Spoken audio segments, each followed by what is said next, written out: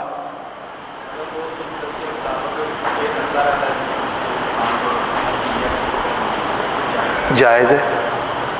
ایک سمجھ لیں، سود کی شرطوں پہ کوئی کاروبار جائز نہیں، بے شک وہ وقت پہ قسطیں دیتے رہے. ایک میں آپ کو بات سمجھاتا ہوں. ایک بے ہوتی ہے جو فاسد ہوتی ہے، ایک بے ہے جو حرام، جو 100% حرام. اب جو بے فاسد ہے کہ آپ نے جھوٹی قسم اٹھا دی ہے، کاروبار کرتے ہیں، اللہ دی قسمیں باجی نہیں پہنتا، اللہ دی قسمیں تو یعنی یہ اس سے بے میلی کچیلی ہو گئی ہے پروڈکٹ بھی حلال ہے، سودے بازی بھی حلال ہے، ریٹ بھی کر لیا ہے، پیسے بھی لے لیے ہیں، لیکن 2 نمبر بات کرنے سے، قسم اٹھانے سے، مغالطہ دینے سے. مثال کے طور پہ آپ کپڑا لینے گئے ہیں گل احمد، تو اس نے CG بنا کر ڈالا ہوا ہے. اب اس کے اندر خرابی شامل ہو گئی ہے، بے کے اندر اس کے اندر کیا شامل ہو گئی ہے؟ خرابی. اب اسی طرح ایک سودا آپ کرتے ہیں، بینک سے گاڑی لے لیتے ہیں. میں آپ کو بینک سے گاڑی لینے کا فتویٰ نہیں دے رہا، میں آپ کو ادھار بے کرنے کا فتویٰ دے رہا ہوں. یہ ان دونوں چیزوں میں فرق ہے. ہاں جی، بینک جو گاڑی دیتا ہے وہ سود کی شرطوں پر دیتا ہے. میں آپ سے کپڑا لے لیتا ہوں 150 روپے کے حساب سے، ریٹ 100 والا ہے نقد میں، اور سال کی مدت طے کر لیتا ہوں. اس کے اندر نہ مالی جرمانہ شامل ہے، نہ وقت زیادہ ہونے سے رقم کا اضافہ شامل ہے. دونوں چیزیں اس کے اندر شامل نہیں. بینک سے جو آپ بے کرتے ہیں اس میں دونوں شامل ہیں، یہ حرام ہے. بات کی سمجھ آئی ہے؟ بینک کیا کہتا ہے؟ وہ کہتا ہے بھائی 30 دسمبر لاسٹ ڈیٹ ہے، آپ 1 جنوری 2027 کو آئیں گے نا تو پورے سال کا پلان آپ کے اوپر لاگو ہو جائے گا. وہ 5 لاکھ 7 لاکھ 10 لاکھ بڑھا دینا۔ میں اس کی مثال دیتا ہوں، ہمارے یہ بھائی ہیں زمین کا کام کرتے ہیں، کئی جگہ پہ یہ اقساط پہ پلاٹ دیتے ہیں۔ میں ذرا پاوے تسی نہیں بھی دیندے جی، میں ذرا مثال دین لگا۔ اب یہ کہتے ہیں کہ بھائی یہ پلاٹ ہے 10 لاکھ روپے کا نقد ہے، 3 سال کی اقساط کے اوپر یہ 12 لاکھ کا ہے، اور اگر آپ نے 5 سالوں میں قسطیں دینی ہیں تو آپ جو ہیں وہ 15 لاکھ میں لے لیں۔ بات کی سمجھ آئیے جی؟ اب ایک بندہ جو ہے وہ 3 سالوں میں قسطیں نہیں دے پایا، اب یہ کہتے ہیں کہ بھائی تو 5 سال کی کیٹاگری کے اندر آ گیا ہے، میں نے اب تجھ سے کتنے لینے ہیں؟ 15 لینے ہیں، پاویں ایک دن بھی اتنے ہو جائے، پاویں ایک دن بھی اتنے ہو جائے۔ یہ ظلم ہے، ایسے کرنا جائز نہیں ہے۔ ایک بندہ نقد کی بات کرتا ہے اور عاجز آ جاتا ہے، ہم نے دیکھا ہے کہ بندہ نقد ریٹ طے کر لیتا ہے، نقد کے پیسے اس سے بنتے ہی نہیں۔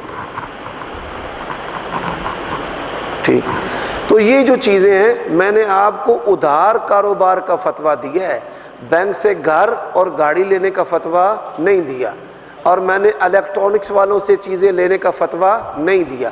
صرف یہی نہیں ہے، ان کے اندر ظلم بھی ہے۔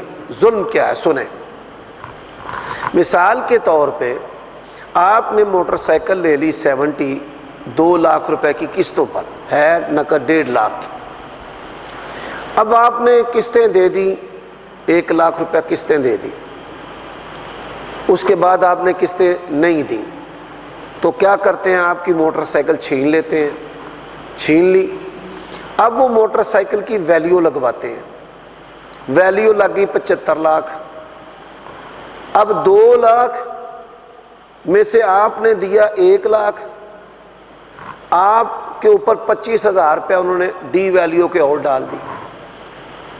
اتنے ظالم ہیں، کافر بھی حیران ہے مسلمان ایویں دے نے کہ سود دیاں کیڑیاں کیڑیاں صورتاں لب لب کے پاندے نے، ظلم کردے نے لوگاں دے اوتے۔ صاحب نے کہا ہے کہ اگر وہ انہوں نے ساری شرطیں رکھی ہوئی، آپ ان شرطوں پر لمٹ کے اندر ہی پے کر دیتے ہیں، آپ لیٹ نہیں ہوتے۔ میں نے دیکھے جی، دیکھے میں نے بینک کا فتویٰ نہیں دے، مثال کے طور پہ کل مجھے ایک بندے نے فون کیا کہ میرے سسرال والوں نے کچھ 36 لاکھ کا سامان جہیز ڈال دیا ہے، دی 4 چیزیں ہیں، تو کیا میں بھی ان پر سونا اور یہ چیزیں اور تحائف اور نقدی میں لکھوں؟ میری بڈھی میری اماں دا بھین دا زیور لے کے نس گئی۔ میں انہوں آکھیا بھئی تو کسے پادری نو فون کیتا ہے، کافر نو کیتا ہے؟ آندہ نہیں، میں تینوں کیویں دھوکے دی اجازت دے دیا، جھوٹ دی کیویں اجازت دے دیا؟ لوگ کہتے ہیں بچہ گرا دے، میں انہوں نے میں ڈاکٹر ہوں، میں بچے سوٹنا، ہم کیسے فتویٰ دے دیں؟ اللہ کے بندو، بے شک آپ وقت پہ قسطیں دیں، وہ آپ کا اللہ کا معاملہ ہے، بینک ڈیلنگ کی میں نے آپ کو فتویٰ نہیں دی۔ دیکھیں میں نے فرق دیکھیں، ہمیشہ میں نے اللہ تعالیٰ کی توفیق سے نا، آپ لوگ ہی ہمیں بڑی ساری چیزیں سکھا دیتے ہیں۔ پھر ایک بھائی میرے بات سن، اللہ کی قسم ہے لوگ حلال و حرام میں مغالطہ میں دیتے ہیں۔ ایک بندے نے مجھے فون کیا، مجھے کہتا ہے جائز کیش کا نمبر کون سا ہے؟ میں نے کہا آپ کا تعارف کیا ہے؟ یہ چند دن کی بات ہے۔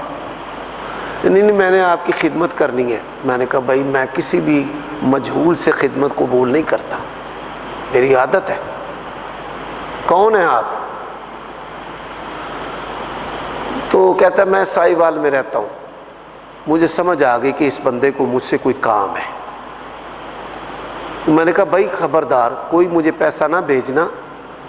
میں نے اس کو ڈرایا، میں نے کہا یہ مختلف ایجنسیز ادارے ہماری سکروٹنی کرتی رہتے ہیں، یہ نہ ہو تو بھی قابو آ جائے۔